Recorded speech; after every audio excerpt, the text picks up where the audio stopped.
Welcome to the DU Weekly Check-In. I'm joined by men's lacrosse head coach Bill Tierney. And coach, let's talk about this past weekend. We played Penn. What can you say about that performance? Well, it was a great 15 minutes.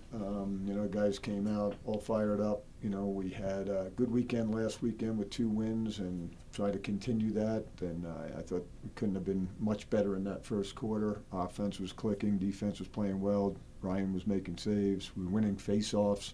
Joe Bano did a great job all day long for us in a substitute role. And then we took 5 penalties in the second quarter, and we lost sync, and then the killer was we gave up a goal with 2 seconds left in the half, and those are just what we call vulnerable moments, and they crush you a little bit. But, came back, started the third quarter, Zach Miller gets a quick one, and then I don't know what happened. We just got tight. We just weren't clicking, 4 turnovers in a row, and give Penn credit. Right. So now this week we traveled to Orange County, California to take on Notre Dame. Haven't been that successful in the last couple of years against Notre Dame. They just always seem to find a way to eke out that win the last 2 times in overtime. How are you preparing the team this week? Well, we've got a lot of different things we've got to do. Notre Dame's a unique team. They're very well coached, and they have great players, so it's going to be a challenge. They just knocked off North Carolina. But, we feel good about our guys as well. And, even though we've been on the short side of 3 overtime games, I think, in the last 3 years, we know this is a huge rivalry and play them hard, and we know it's a great opportunity, especially after last week's loss. So we got to, psychologically get over the hump of being beat by Penn and then move forward. And we've got 3 huge games coming up, 3 huge opportunities for us to get right back on the scene. Right, and one of those opportunities comes on Monday at home against Penn State. With that such short turnaround, how do you think the guys will be able to handle that?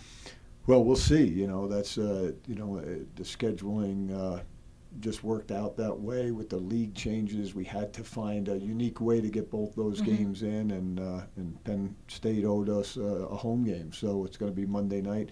If we're going to be good, you got to prepare for Final Four type things, and to win a Final Four and a national championship, you got to play with 1 day's rest. So, I'm not proposing at this point that we're going to be national champs, but I'm also not taking that point and saying that that's an impossibility either. We continue to be very confident in our young men. They're great players, they're great kids, and we had a setback, so this will prepare us for the future.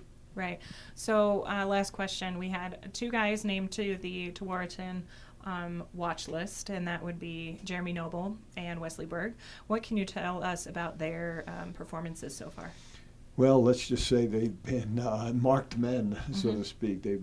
Jeremy didn't play much for us last year because of his injuries and stuff, but he has come back and been a great leader for us and deserves to be on this watch list. When he runs out on that field, everybody's paying attention to him. We've been playing him a lot on the wings of face-offs and as a defensive midi as well, because we love having him out on the field. So, although not getting the points that he would like right now, he's doing a lot for us. Wes is also finding out what it's like to be the marked man, and every defense, as soon as he gets the ball, they're ready to converge and double team him. So he's getting better and better at moving the ball around and opening up things for other people like Jack Bobsian and Zach Miller. Right. Well, thanks for joining me. Good luck this week, and thanks for tuning in to the DU Weekly Check-In.